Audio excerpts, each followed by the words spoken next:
एक छोटे से गांव में एक किसान और उसकी पत्नी अपने एक छोटे से मकान में रहते थे। उनके घर के बाहर ही उनकी एक थोड़ी सी ज़मीन थी जिसमें उन्होंने बैंगन के कुछ पौधे लगाए हुए थे।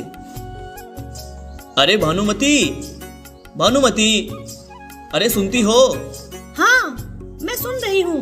क्या हुआ? इधर आओ तो। अरे जल्दी आओ ना। हाँ, आती हूँ आती हूँ। इतनी भी क्या जल्दी है? ऐसा क्या हो गया? तुम बैंगन के बगीचे की अच्छे से देखभाल कर रही हो ना?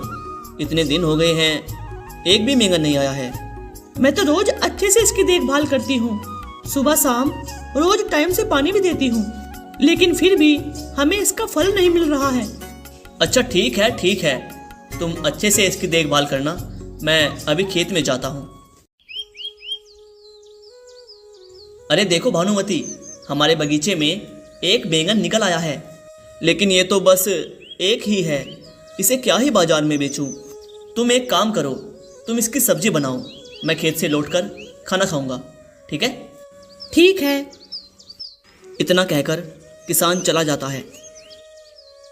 इतनी मेहनत करके मैंने इस बगीचे को पानी दिया और बदले में मुझे बस एक बैंगन मिला। ये तो बहुत गलत बात है ना भगवान। चलो, जब तक वो खेत से काम करके वापस आए, मैं इस बैंगन की सब्जी बना लेती हूँ। धीरे धीरे काटो मुझे, धीरे धीरे काटो। अरे ये कैसी आवाज है और कहाँ से आ रही है ये आवाज? धीरे धीरे काटो मुझे, धीरे धीरे काटो। अरे ये आवाज तो इस बैंगन से आ रही है। बाप रे बाप, ये कैसे हो सकता है? मैं जल्दी से यहाँ से भाग जाती हूँ। इतना कहकर किसान की पत्नी घर से दौड़ती हुई अपने पति के पास खेत पर आ जाती है और वह अपने पति से हड़बड़ाहट में कहती है, वो बैंगन, वो बैंगन से। वो बैंगन से क्या? तुम पहले थोड़ा आराम से सांस लो और फिर आराम से बताओ आखिर क्या हुआ। वो बैंगन से कुछ आवाज आ रहा है। क्या बात कर रही हो? ये भला कैसे हो सकता है? नहीं, मैं आपसे बिल्कुल सच कह रही हूँ। अगर आपको यकीन नहीं होता तो चलो मेरे साथ, आप खुद ही देख लो। ठीक है चलो। इतना कहकर वो दोनों घर पर आ जाते हैं। फिर किसान अपनी पत्नी से कहता है, अब तुम इसको मेरे सामने काटो, मैं भी तो देखूं आखिर एक बैंगन कैसे बोलता है। धीरे धीरे काटो मुझे, धीरे धीरे काटो। अरे तुम तो बिल्कुल सच बोल रही थी, ये आवाज तो इस बैंगन से ही आ रही है। आवाज और बैंगन से? लेकिन धीरे से ही सही, लेकिन फिर भी तुम इस बैंगन को काटो। अब भानुमती धीरे धीरे उस बैंगन को काटती है। जब भानुमती धीरे धीरे उस बैंगन को काट रही होती है, तभी उस बैंगन से एक चमक उठती है और वहाँ पर एक छोटी लड़की प्रकट हो जाती है, जिसे देखकर वो दोनों चौंक जाते हैं। और तभी भानुमती कहती है, अरे ये क्या? एक छोटी सी लड़की? हमारी तो कोई संतान नहीं है। मैं इस लड़की को अपनी बेटी स्वीकार करती हूँ। बेटी तुम इस बैंगन से निकली हो, इसीलिए मैं तुम्हारा नाम बैंगनमती रखना चाहती हूँ। बैंगनमती अपनी नई माँ पाकर बहुत खुश हो जाती है और अब बैंगनमती धीरे धीरे बड़ी होने लगती है। बढ़ती उम्र के साथ साथ वो बहुत ज़्यादा सुंदर भी होती जा रही थी। एक दिन वह किसान अपने खेतों में काम कर रहा था और बैंगनमती अपने पिता के काम में हाथ बटा रही थी। और उसी समय उस राज्य का राजा अपना भेष बदलकर प्रजा का हाल जानने निकला था। जब वह उस किसान के खेत के पास से गुजर रहा था तो उसकी नज़र खूबसूरत बैंगनमती पर पड़ती है। राजा ने अपने पास से गुजर रहे एक व्यक्ति से पूछा, ये किसकी लड़की है? अरे इसी किसान की बेटी है। राजा ने अपने महल में पहुंचकर उस किसान को बुलावा भेजा।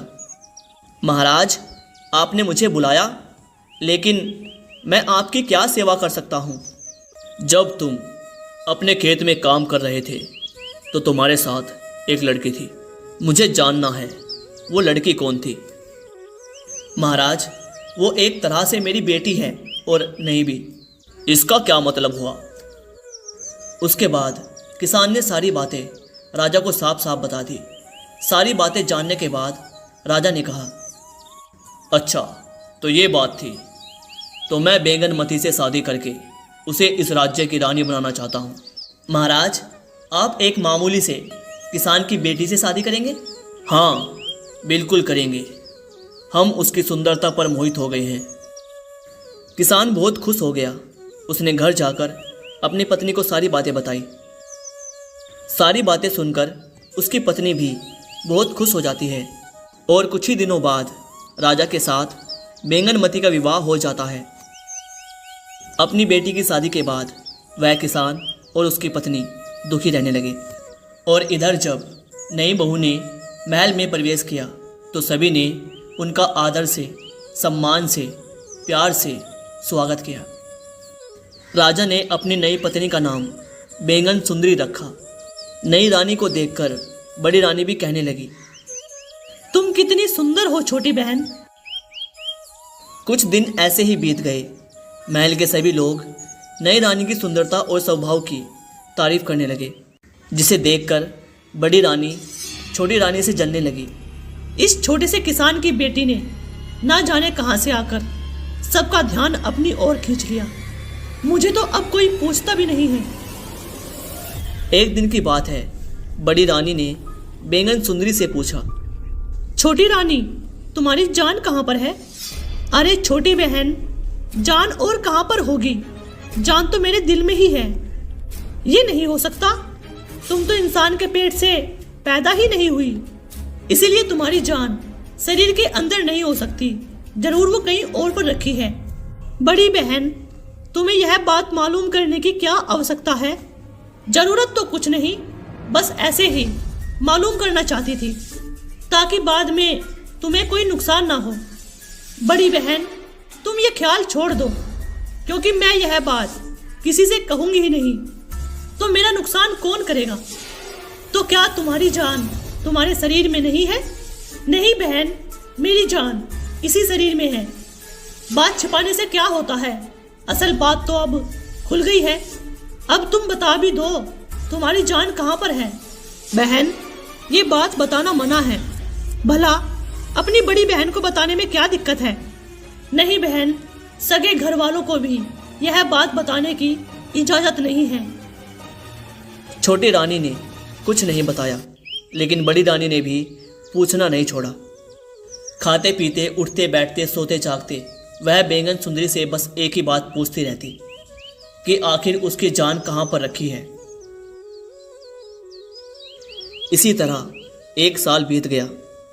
दिन रात बस एक ही सवाल सुनते सुनते बेचारी छोटी रानी परेशान हो गई। आखिर तंग आकर एक दिन उसने कह दिया, अच्छा बहन, मैं आपको किसी दिन सब कुछ बता दूंगी। बैंगन सुंदरी, याद रखना, तुमने वादा किया है, रानी होकर झूठ मत बोलना। मैंने ये बिना सोचे समझे क्या कह डाला। अब तो मुझे ये बात बड़ी रानी को बतानी ही पड़ेगी कि मेरी जान किस चीज में है। अगर नहीं बताऊंगी तो झूठी बनूंगी। अब मैं क्या करूं? फिर छोटी रानी राजा के पास गई और उनसे बोली, महाराज, अगर मैं मर जाऊं तो मेरी लाश को जला मत देना। चुप रहो रानी साहिबा, ऐसी बात अपनी जुबान से निकालना भी मत। नहीं महाराज, मेरी सारी बातें सुन लीजिए। अगर मैं मर जाऊं तो इस महल से बाहर कहीं दूर, जहां लोगों का आना जाना ना हो, वहां पर एक मकान बना देना और उसी मकान में मुझे पलंग सहित रख देना। रानी साहिबा, तुम चुप करो। ये सब बातें तुम अपनी जुबान पर मत लाओ। हाँ महाराज, मैं अभी चुप हो जाती हूँ, बस मेरी आखिरी बात सुन लीजिए। उस मकान में बहुत सारा अनाज, दाल, चावल, नमक, तेल, चीनी और पानी की व्यवस्था कर दीजिएगा। कुछ दिन बीत गए। फिर बड़ी रानी ने छोटी रानी से पूछा, छोटी रानी, तुमने बताया नहीं कि तुम्हारी जान कहाँ पर है? तो क्या बहन, सचमुच बताना ही पड़ेगा? तुमने वादा किया है तो क्या तुम उसे पूरा नहीं करोगी? अगर मैं बता दूंगी तो तुम जरूर मेरी जान ले लोगी। राम राम, ये क्या कहती हो तुम? भला मैं ऐसा क्यों करूंगी?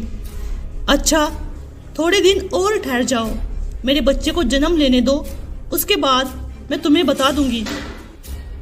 ये बात सुनकर कि छोटी रानी को बच्चा होने वाला है, बड़ी रानी अब और भी ज़्यादा जलने लगी। अगर तुम अभी नहीं बताओगी तो मैं पूरे राज्य में ढिंढोरा पिटवा दूंगी कि रानी होकर भी मामूली लोगों की तरह झूठ बोलती है। अच्छा, तो फिर ठीक है, सुनो। मेरे पिता के खेत के पास एक कुआं है और उस कुएं के अंदर एक लकड़ी का संदूक है और उस संदूक के अंदर एक सोने का डब्बा है और उस सोने के डब्बे के अंदर एक माला है। उसी माला में मेरी जान है। छोटी रानी, तुम्हारी किस्मत बहुत अच्छी है जो तुम्हारी जान को कोई खतरा नहीं है। देखो, वो कुएं के अंदर एक संदूक, फिर संदूक के अंदर एक डब्बा और डब्बे के अंदर एक माला। इतनी महफूज है तुम्हारी जान, फिर तुम्हारी जान कौन ले सकता है। और दूसरी तरफ हम लोगों की जान देखो कितनी सस्ती है कि जरा गला दबाया नहीं, जान निकल गई। खैर, तुम सही सलामत रहो। इतना कहकर बड़ी रानी वहाँ से चली गई। फिर उसने एक दासी को कहकर एक गोटा खीर को वहाँ बुलवाया। देखो, अगर तुम मेरा ये काम कर दोगे तो मैं तुम्हें 10 सोने की मोहरें दूंगी। क्या काम है महारानी जी, आप बस बताइए। फिर बड़ी महारानी ने उसे बैंगन सुतरी के पिता के खेत के बारे में बताया। वहां पर एक कुआं है और कुएं के अंदर एक संदूक और उस संदूक के अंदर एक डब्बा। तुम चुपचाप उस डब्बे को निकाल लाओ और हाँ, किसी को कानो कान खबर नहीं होनी चाहिए। गोटा खेर उसी वक्त उस डब्बे को कुएं से निकाल कर ले आया। महारानी जी, ये लीजिए आपका डब्बा। उधर कुएं से डब्बा निकालते ही बैंगन सुंदरी की तबीयत खराब रहने लगी और उधर बड़ी रानी ने डब्बे से माला निकाली और उसे उलट पलट कर देखने लगी। और जैसे ही बड़ी रानी ने वह माला पहनी, बैंगन सुंदरी तड़पने लगी और उसका शरीर ठंडा पड़ने लगा। पूरे महल में कोहराम मच गया। राजा भी रोने लगे। तभी राजा को बैंगन सुंदरी की उस दिन की बातें याद आने लगी। राजा ने उसी वक्त मंत्री को बुलाया और उनसे कहा, मंत्री जी, जितनी जल्दी हो सके राज्य के बाहर बैंगन सुंदरी के लिए एक मकान बनवाया जाए। अब मकान का क्या होगा महाराज? अब रानी के मर्त शरीर को जला देना चाहिए। नहीं, बैंगन सुंदरी की यही इच्छा थी। मंत्री जी, याद रखना, जहां लोगों का आना जाना ना हो वहीं उस मकान को बनवाना है और बैंगन सुंदरी को पलंग सहित वहां पहुंचा दिया जाए। इसके अलावा राजा ने वो सारी सामग्री भी उस मकान में रखने को कहा जो बैंगनमती ने राजा से कहा था। आपकी जैसी इच्छा महाराज।